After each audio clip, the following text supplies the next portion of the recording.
All right, want to let you know, everyone, that we are going to be interrupting your program for our continuing coverage of the Pennsylvania State Police Troopers. Yeah, let's get to the press conference happening right now in Dunmore. C-R-A-M-E-R. To his right is Major Craig Rodriguez. He is our Bureau of Emergency and Special Operations Director, R-O-D-R-I-G-U-E-Z. To my left and to the left of District Attorney Marion O'Malley, we have Sergeant Jeremy Carroll, C-A-R-R-O-L-L. He is the station commander of Troop R Gibson, where we are currently, that covers Susquehanna County. And to his left is Captain Mike Walsh, W-A-L-S-H. He is our Troop R commander, which encompasses Lackawanna, Susquehanna, Wayne, and Pike counties. I apologize for the delay in us getting this press conference together. It's been a very tragic and harrowing day for the community here in Susquehanna County and the Pennsylvania State Police. We are still very much involved in an active and ongoing investigation. Our hope here tonight with this briefing is to give you a thumbnail sketch of some of the facts that we're prepared to discuss tonight. I will be speaking, District Attorney Marion O'Malley will be speaking, and then we will defer to the continued operational cycles in the near future to try and fully run down all of the aspects of this incident. So if I can begin by painting a picture for you, Gibson Barracks, where we are, Susquehanna County, was contacted this morning at 11:17 a.m. There was a report made by an individual that shots were fired in the vicinity of the numeric 20141, repeating 20141, State Route 171, Thompson Township, Susquehanna County. And to paint a picture, this is a two-lane State Route 171 in Thompson Township. It is very rural. That location is one that's of relevance for this incident, but there's also a neighboring property with the numeric of 20034, State Route 171, repeating 20034. And again, these are neighbors not on the other side of a fence, but several hundred yards away on opposite sides of State Route 171. When the call was received here by Gibson Barracks, it was called in by the boyfriend and cohabitant of our first victim, which I'm going to discuss. Our first victim is Lori Wasco, W-A-S-K-O. Next of kin have been notified. She is deceased. She was 57 years of age. She was a resident of Thompson Township at that first numeric that I discussed, 20141. Her boyfriend and cohabitant called 911 for the reports to report shots fired in that vicinity. Miss Lori Wasco was shot and killed in front of that residence in the general vicinity of her vehicle.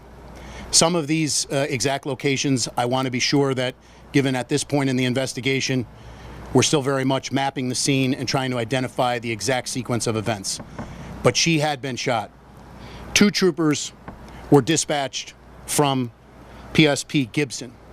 The first trooper was Trooper Joseph Perechinsky, P-E-R-E-C-H-I-N-S-K-Y, repeating P-E-R-E-C-H-I-N-S-K-Y. He is a member of the Gibson Patrol Unit.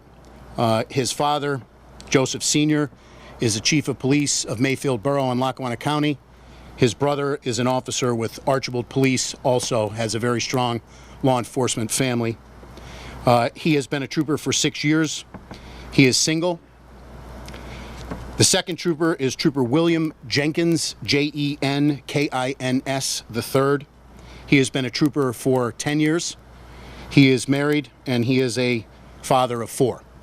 I will tell you, both of our troopers currently are stable, and with the help of the continued prayers of the community and their will to continue on, they will be with us, and we are extremely, extremely grateful for that.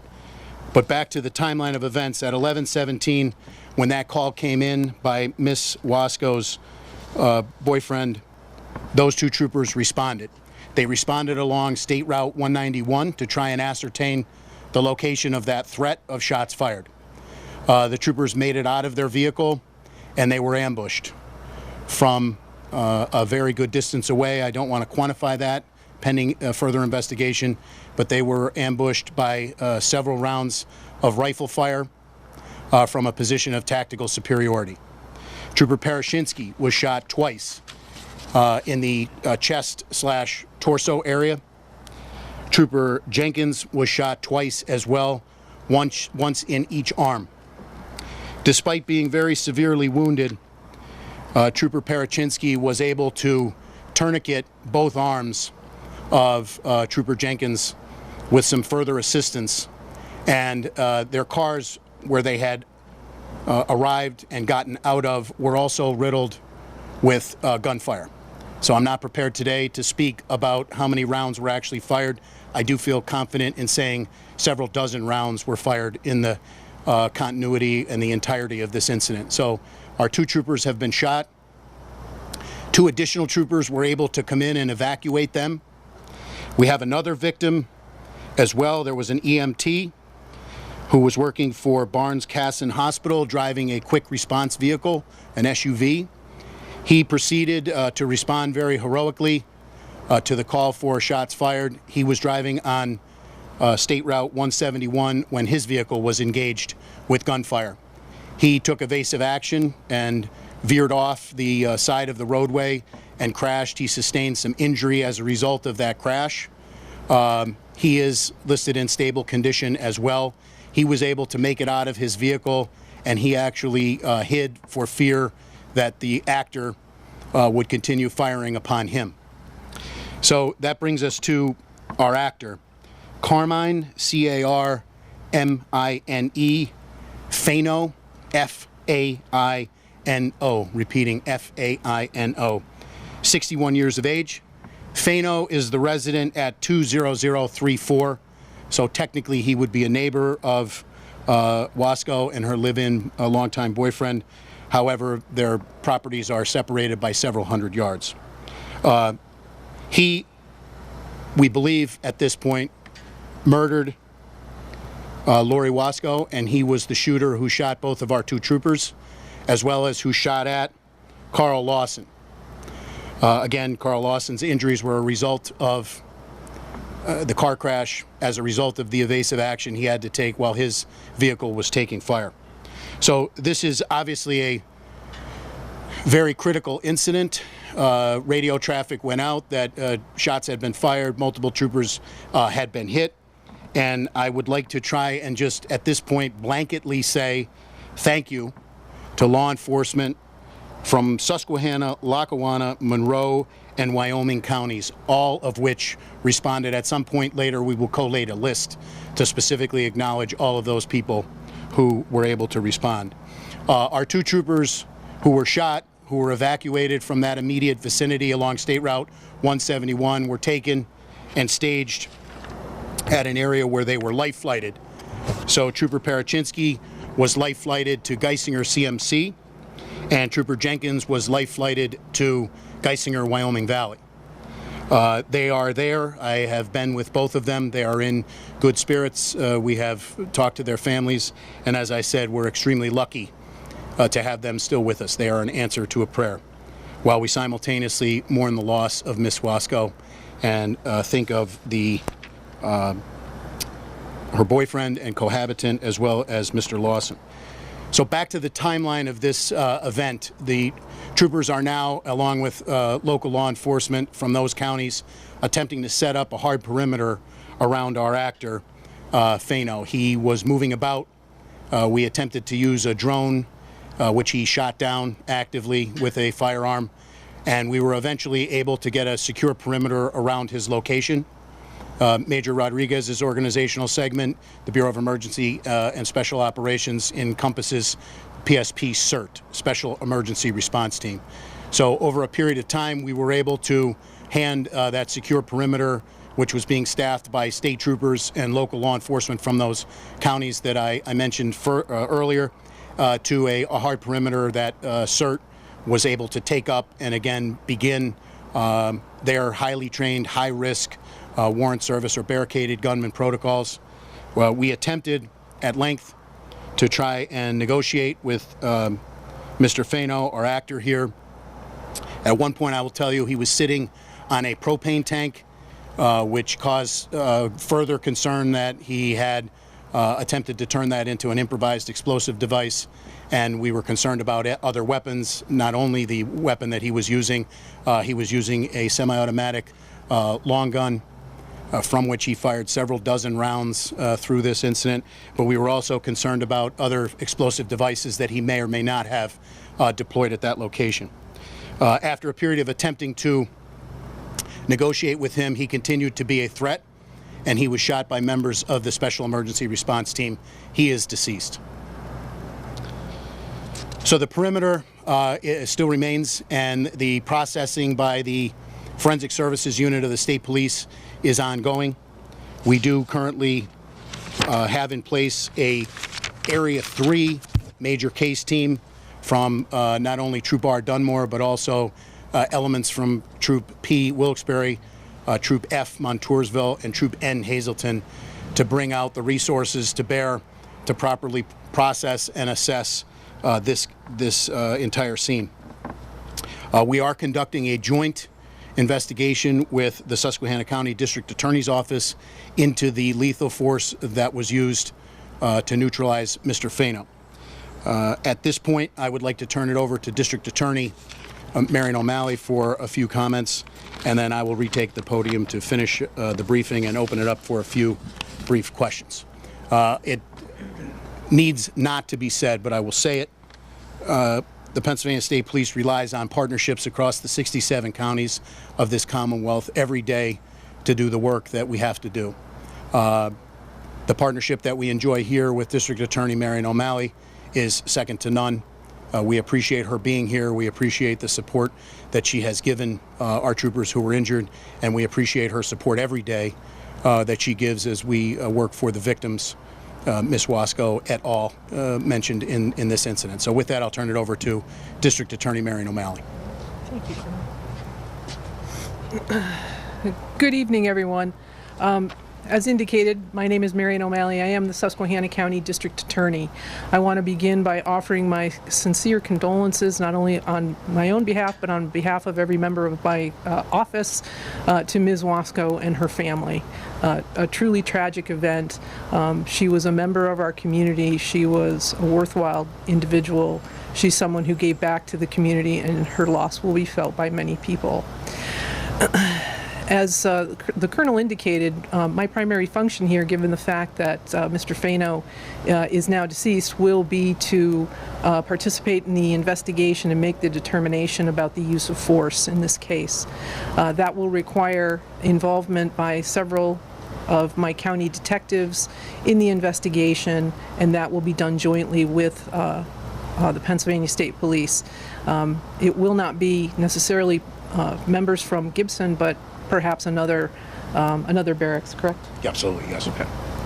So, to ensure the objectivity of the investigation, as I know I can always rely on when dealing with the state police. So, as the information comes forward, you've heard from the Colonel, and it's absolutely true. This is a fluid situation. All the information has not been ascertained at this point, and it won't be until then that I can truly turn my hands to the report and take a look at what has happened and whether the use of force in this particular case was appropriate. That will take some time, but I know that I have the support of, obviously, the Pennsylvania State Police, as well as the members of my staff who will be working on it with us as well. We are very fortunate today in the sense that these two troopers are still with us. They are more commonly known to me as Bill and Joe.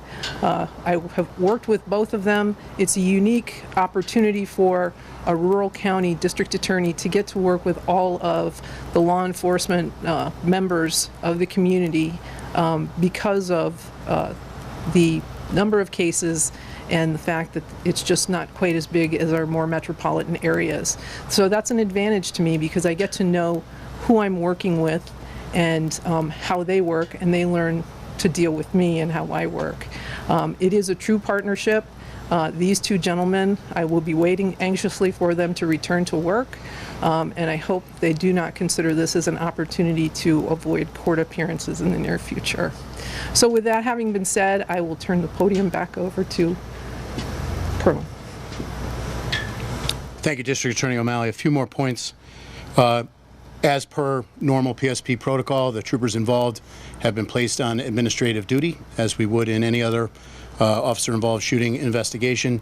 As the District Attorney alluded, the major case team has been brought in from an area outside of Gibson to ensure that we're doing a full, fair, and competent and thorough joint investigation. Some thank yous. Again, I mentioned earlier at the top of the presentation, local law enforcement in Lackawanna, Susquehanna, Wyoming, and Monroe counties, all of whom answered the call for assistance. Several dozen officers and troopers were mustered to this ongoing situation, which was quite harrowing, as I said, for an extended period of time. To those counties and members of their EMS that helped us, as well as the flight crews that flew our troopers, really superb work. To the New York State Police, this organizational segment of Troop R, having been a troop commander up here, it is very frequent that we interact and receive support from our sisters and brothers to the north with the Stetson and the purple tie, and they were integral today after the fact in giving us a command post and some additional communication capabilities until we could get that set up. This was an extremely rural area, and we had some obstacles to overcome. So thank you to New York State Police Superintendent Stephen James. The New York State Police are always there for us, and I hope that they know that the inverse is true. So on behalf of Governor Shapiro, who flew in today to both Geisinger CMC and Geisinger Wyoming Valley, we received outreach from many local elected officials as well, expressing their well wishes. The governor and I were able to see both troopers and their families. Moving forward, there will be some additional procedures that both need to undergo.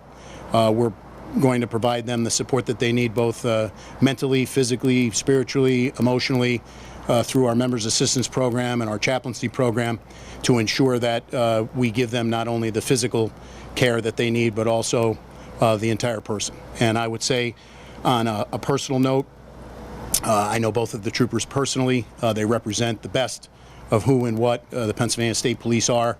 I spoke to one of the troopers who said as soon as they got out of the car, they had no idea where the rounds came from, and they were basically, under fire. Very, very unfortunately, I have stood at a podium to brief on incidents like this far too many times in my career. Since this administration came in January of 2023, this is our 5th and 6th trooper who have been shot in the line of duty over that 30-plus month period of time. One of those troopers was fatal, and I must say, from a very personal standpoint, despite the fact that we mourn the loss of Miss Wasco, and we hold up the victims also who were shot at, the EMT, Mr. Larson, as well as the victim's live-in boyfriend. I am very thankful tonight that we are not planning a double line of death funeral. So with that, we'd open up to a few brief questions. Sir. Sir, earlier you said that there was a tactical superiority that Fano had over the two troopers.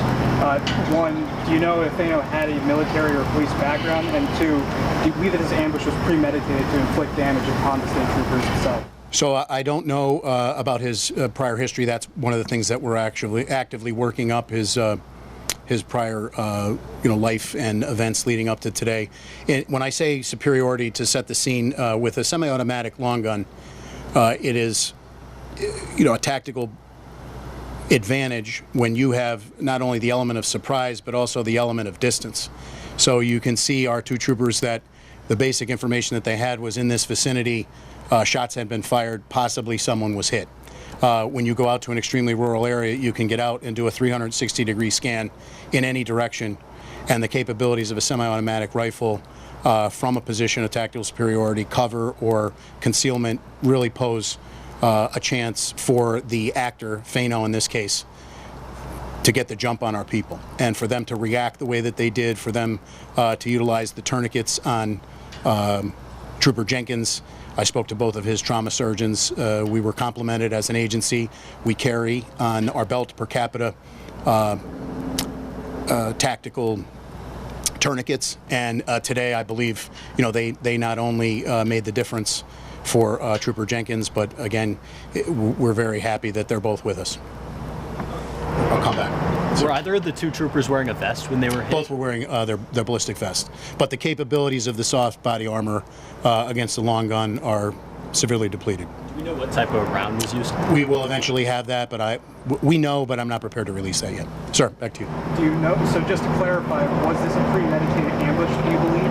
I don't want to speak to his motive leading up to this. I would say you can draw certain conclusions from the standpoint that we believe Fano shot our victim prior to our arrival, and then from a position of tactical advantage fired dozens and dozens of rounds at two responding state troopers in their state police vehicles as well as an EMT.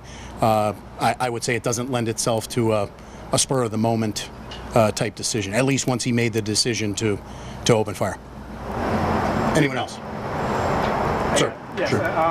So we had crews all around Susquehanna County today, and one of them actually spoke to a man who says he called PSP yesterday talking about a man with a long gun walking down Route 171. And I was wondering, was that in fact the case? Was there a call yesterday? At this point, I don't know, and I wouldn't be prepared to say if I did, given the stage where we are actively trying to run down everything that we need to know about Fano, not only for his actions today, but leading up to today. All right, we will release more information. Trooper Bob Urban, off to my left here, will push information out. We, again, our heart goes out to Wasco and her family. Mr. Lawson, who was shot at. Our heart and prayers go out to him, coming to answer the call for shots fired, not only for a member of the community today in Wasco, but also two Pennsylvania State Troopers. And I'll end where I began, where our thoughts and prayers go out to Troopers Parachinsky and Jenkins and their respective families. They represent, again, the best of who and what we are, and their spirits are high. They are thankful to be where they are today. And again, all of those people, we cannot say thank you enough. We're the beneficiaries rather, of extreme law enforcement partnerships all over this great Commonwealth. We seek to build those on a daily basis. We talk about building those relationships brick by brick, and they pay dividends on days like today.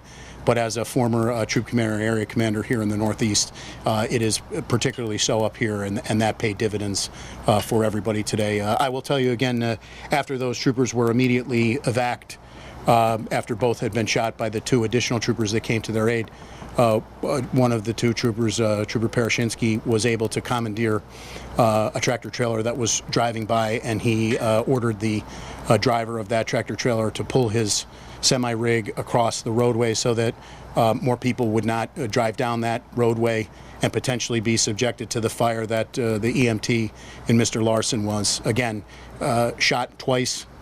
You put a tourniquet on your fellow trooper on both arms and helped to do so.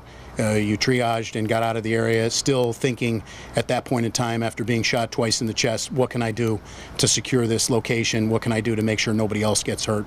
They're the real story here today. So I'm humbled and proud to serve as the commissioner, and I really appreciate all the thoughts in the community and the prayers. We appreciate it very much. Commissioner, could I just say one thing? Sure. To thank the governor for coming up to say PSP strong. I'm glad the governor is backing you people the way he does, and thank you for your leadership. And if there's anything that needs to be done to raise money or something, if these troopers need any kind of help, you post it, and I have a site, we'll put it out there. Anything we can do to help the troopers or their families, we gladly will. Thank you very much. And just a word about that, it need not be said publicly, but I will, to thank the governor for his continued support, not only for our troopers who've been shot, but also the municipal officers across the Commonwealth. He goes, he's physically present, and he cares about law enforcement and tries to give us the very best that he can, along with partners in the legislature in Harrisburg, to give us the tools, the training, and the personnel to meet our mission. So thank you very much. Thank you. Has Fano been on your radar at all? I wouldn't be prepared at this point to discuss that, but thank you. There's one more. You have been have one more? watching a live press conference from Pennsylvania State Police concerning this morning's shootings of two state troopers. They were injured during an ambush One other person was shot and killed. Another person was injured. The gunman is dead. Both police officers were told in stable condition in a Scranton hospital. Much more tonight on 2822 News at 11, on air and online at 2822news.com. Now let's get back to your regularly scheduled programming.